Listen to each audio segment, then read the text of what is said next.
Hi friends, आज हम लोग डिस्कस करने वाले हैं steel structure design Tekla structure में किस तरह से क्रिएट किया जाता है। मैंने एक स्टील स्ट्रक्चर डिजाइन टेक्ला में क्रिएट करके रखा हूं। आप लोगों को मैं दिखाना चाहता हूं कि एग्जैक्टली हम लोग कैसे स्टील स्ट्रक्चर डिजाइन हम लोग टेक्ला स्ट्रक्चर में क्रिएट कर सकते हैं। पहले हम लोग बात करेंगे ग्रिड के बारे में।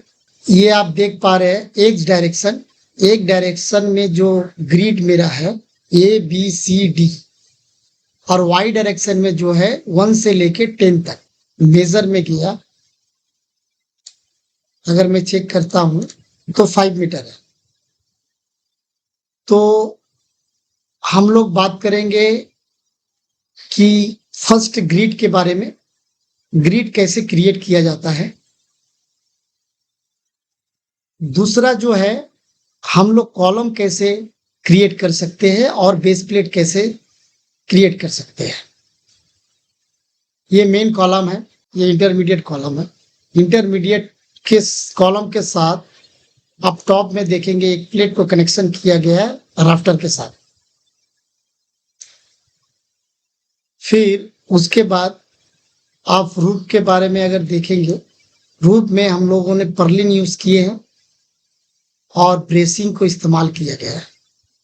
ये ब्रेसिंग का कनेक्शन देख सकते हैं, ये एल ब्रेसिंग यूज किया गया है, दोनों तरफ, मिडिल में भी किया गया और लास्ट में भी किया गया। अगर पर्लिन की अगर बात करें तो एल ब्रेसिंग को लगाया गया है, 2 mm का एल ब्रेसिंग है, सारा पर्लिन में लगाया गया है इसको। फिर उसके बाद बात करेंगे हम लोग साइड में, आप देख सकते हैं ब्रेसिंग क्रिएट किया गया है, सैगरॉड लगाया गया है, रूफ में भी सैगरॉड को पूरा लगाया गया है, ठीक है। फिर उसके बाद यहाँ पर एक कैनोपी दिया गया है। कैनोपी का आप नीचे में देखेंगे तो एक डोर को भी प्लेस किया गया है।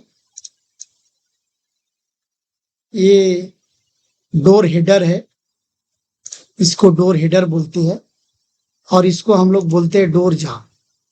तो ये एक डोर को भी क्रिएट किया गया है। और डोर जाम को, ये जो साइड का पर्लिन है, इसको हम लोग बोलते हैं गट्स, साइड गट्स। गट्स के साथ आप देख सकते हैं डोर जाम को कनेक्ट किया गया प्लेट के थ्रू, एल प्लेट के थ्रू। तो आज हम लोग इसी चीज के बारे में बात करेंगे और हम लोग इस मॉडल को 1 by 1 करके क्रिएट करेंगे। तो फर्स्ट हम लोगों को बनाना है ग्रिड, फिर उसके बाद हम लोगों को बनाना है कॉलम। कॉलम के साथ बेस प्लेट आएगा, बेस प्लेट के साथ ये एंकर रॉड को भी दिया जाएगा। उसके बाद हम लोग देखेंगे राफ्टर कैसे क्रिएट किया है। तो आप राफ्टर देख सकते हैं, राफ्टर को यहाँ कॉलम के साथ राफ्टर को कनेक्ट किया गया है और मिडिल में आप देख सकते हैं दोनों राफ्टर को ज्वाइंट किया गया स्प्लाइस से। इसको बोलते हैं स्प्लाइस ज्वाइंट। स्प्लाइस ज्वाइंट से ये दोनों राफ्टर को ज्वाइंट किया गया और इसको बोलते हैं हम लोग स्टिफनर। ये जो दोनों है, ये और ये, इसको बोलते हैं हम लोग फ्लैंज स्टिफनर, क्योंकि ये राफ्टर का जो टॉप और जो बॉटम का जो भाग है उसको हम लोग फ्लैंज बोलते हैं, और जो साइड का जो भाग है, ये वाली भाग, इसको बोलते हैं वेव। तो हम लोग इसको फ्लैंज स्टिफनर बोलेंगे और इसको हम लोग वेव स्टिफनर बोलेंगे, वेव स्टिफनर। पर्लिन में आप देख सकते हैं पर्लिन को कैसे कनेक्ट किया गया, एक क्लीट को यूज किया गया, पर्लिन क्लीट। पर्लिन क्लीट के साथ एल फ्लैंज यहां दिया गया और यहां पर हम लोगों ने सैगरॉड को इस्तेमाल किया है।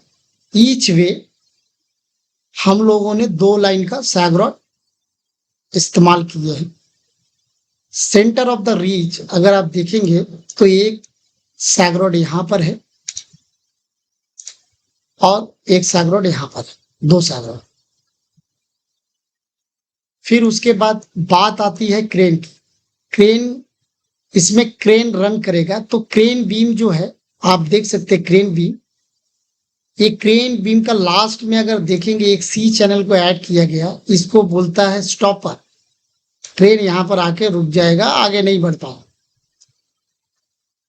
ये जो ब्रैकेट है इसको बोलते हैं क्रेन का ब्रैकेट, क्रेन बीम का ब्रैकेट। ब्रैकेट को आप देख सकते हैं यहाँ पर किस तरह से कनेक्शन किया गया है। यहाँ पर देखिए 2 प्लेट को डाल के यहाँ पर इसको कनेक्ट किया गया है। फिर उसके बाद अगर हम जॉइंट में देखेंगे, ये दोनों जो क्रेन बीम है, दोनों क्रेन बीम का बीच में आप देख सकते हैं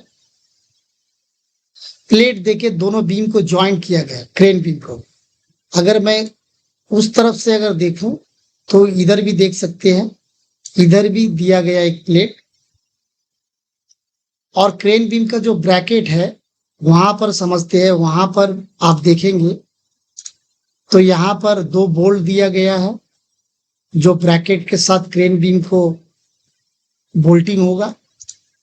और बैक साइड में जाएंगे तो यहाँ भी दिया गया, यहाँ भी दिया गया। तो ऐसा सारा में आप देख सकते हैं, यहाँ भी आप देख सकते हैं, यहाँ भी आप देख सकते हैं। तो हर जगह पे है, दोनों तरफ क्रेन बीम है। तो बोलने का मतलब यही है, ये तो कन्वेंशनल बिल्डिंग है। पीवी बिल्डिंग के बारे में भी बात करेंगे, पीवी बिल्डिंग का मॉडल भी बनाया जाएगा और 1 बाय 1 हम लोग पीवी बिल्डिंग को भी सीखेंगे। पहला हम लोग कन्वेंशनल से स्टार्ट कर रहे हैं कि आप लोगों को समझ में आए एग्जैक्टली, क्योंकि पीवी में कुछ कुछ टूल्स है जिसको इस्तेमाल नहीं करना चाहिए, कुछ वक्त पे उसी टूल्स को इस्तेमाल किया जाता है। तो थोड़ा कंफ्यूजन है। अगर इसको अगर आप लोग पूरी तरह से बना लेते हैं प्रैक्टिस करके, तो पीवी में आप लोगों को एक डिजाइन बनाने में ज्यादा तकलीफ नहीं होगा। कन्वेंशनल बिल्डिंग को पहले हम लोग रेडी करेंगे। अगर इस मॉडल को पूरी तरह से अगर टेक्ला स्ट्रक्चर में क्रिएट किया जाए तो यहाँ से हम लोग बहुत सारा काम कर सकते हैं। पहला है कि हम लोग इरेक्शन ड्राइंग निकाल सकते हैं, जो साइड में जो इरेक्शन होता है। फिर उसके बाद यहाँ से हम लोग फैब्रिकेशन ड्राइंग को क्रिएट कर सकते हैं। तो पहला इरेक्शन ड्राइंग क्रिएट कर सकते हैं। दूसरा है कि हम लोग फैब्रिकेशन ड्राइंग क्रिएट कर सकते हैं। तीसरा जो है कि हम लोग यहाँ से इसका मटेरियल लिस्ट निकाल सकते हैं, एग्जैक्टली कितना टनेज हम लोगों का मटेरियल लगेगा, पीडीएफ में जनरेट कैसे कर सकते हैं। फिर इस मॉडल को हम लोग ऑटोकैड में कैसे जनरेट कर सकते हैं। अगर ऑटोकैड में अगर इस मॉडल को अगर कुछ करेक्शन करना हो तो ऑटोकैड में भी कर सकते हैं। ऑटोकैड को जनरेट करना पड़ेगा, टेक्ला से ऑटोकैड में जनरेट करना पड़ेगा। टेक्ला टू पीडीएफ एक्सपोर्ट करना पड़ेगा और टेक्ला टू ऑटोकैड एक्सपोर्ट करना पड़ेगा। फिर टेक्ला स्ट्रक्चर में हम लोग शीट जो सिंगल शीट होता है, पीपीजीएल का जो शीट होता है, पीपीजीएल का शीट हम लोग डाल सकते हैं पूरी तरह से। साइड वाले में भी हम लोग डाल सकते हैं, रूफ में भी डाल सकते हैं। ये जो फ्लासिंग आएगा, रिच फ्लासिंग है, यहाँ पर कॉर्नर फ्लासिंग आएगा, क्लैडिंग शीट के नीचे में ड्रिप फ्लासिंग आएगा। तो ये सब फ्लासिंग के बारे में भी बात करेंगे। बहुत तरह का फ्लासिंग है, ये सारा फ्लासिंग के बारे में हम लोग डिस्कस करेंगे और उसको हम लोग ऑटोकैड में जितना सारा फ्लासिंग है, सारा फ्लासिंग का डिजाइन बनाना भी सीखेंगे। तो पहले टेक्ला स्ट्रक्चर का बात हो रहा है तो उसके बारे में बात कर लो। तो टेक्ला स्ट्रक्चर में शीट डालने के बाद, क्लैडिंग शीट, रूफ शीट, सारा कुछ डालने के बाद इस मॉडल को हम लोग एक्सपोर्ट करेंगे स्केचअप में। स्केचअप में एक्सपोर्ट करने के बाद वहां पर हम लोग बाउंड्री बना सकते हैं वॉल का। अगर कुछ एक्सटेंशन चाहिए, डोर वगैरह, लाइट वगैरह, हम लोग स्केचअप में कर सकते हैं। अगर इस डिजाइन को अगर 3D में शो करना है तो हम लोग स्केचअप में करके फिर उसके बाद एक सॉफ्टवेयर और यूज करना पड़ेगा रेंडरिंग के लिए। रेंडरिंग के लिए यूज करने के लिए Lumion is a best, Lumion ज्यादा बेस्ट है। तो लुमियन के थ्रू हम लोग रेंडरिंग कर सकते हैं। तो हम लोग वन बाय वन देखेंगे कि टेक्ला स्ट्रक्चर स्टील डिजाइन को हम लोग स्केचअप में कैसे एक्सपोर्ट करेंगे, ऑटोकैड में कैसे एक्सपोर्ट करेंगे, फिर स्केचअप में इस डिजाइन में काम करने के बाद फिर उसके बाद हम लोग लुमियन में कैसे हम लोग एक्सपोर्ट करेंगे और वहां से हम लोग 3D क्रिएट करेंगे। 3D व्यू, 3D वीडियो भी बना सकते हैं, 3D इमेज भी ले सकते हैं, तो हम लोग वहां से कर सकते हैं।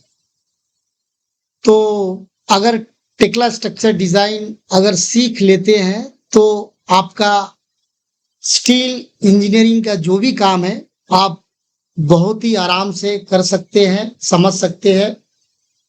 और हम इस फील्ड में हैं तो साइट का जो भी रिलेटेड वीडियो होगा, कॉलम का हो, राफ्टर का हो, इरेक्शन का हो, फैब्रिकेशन का हो, ये सारा वीडियो मैं यूट्यूब पे अपलोड करता रहूंगा। वहां से भी आप लोगों को आइडिया मिलेगा कि एग्जैक्टली किसको क्या बोला जाता है, किसका क्या नाम है। तो इसी बारे में हम लोग डिस्कस करेंगे।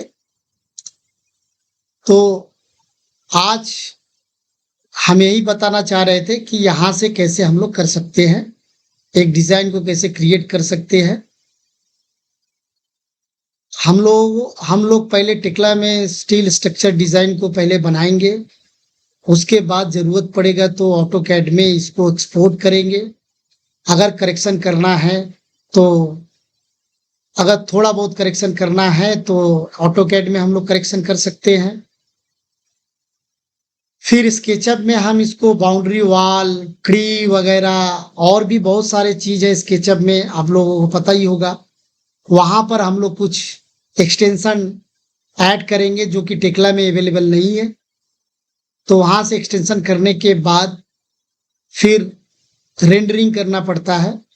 तो रेंडरिंग के लिए स्केचअप भी ठीक ही है, लेकिन स्केचअप से ज्यादा अच्छा आपका लुमियन होगा। लुमियन रेंडरिंग वीडियो बना सकते हैं इस डिजाइन का, और आप इमेज भी बना सकते हैं, क्लाइंट को सेंड भी कर सकते हैं।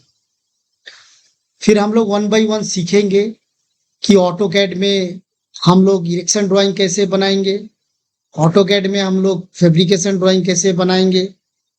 इस सब बारे में हम लोग आगे डिस्कस करेंगे।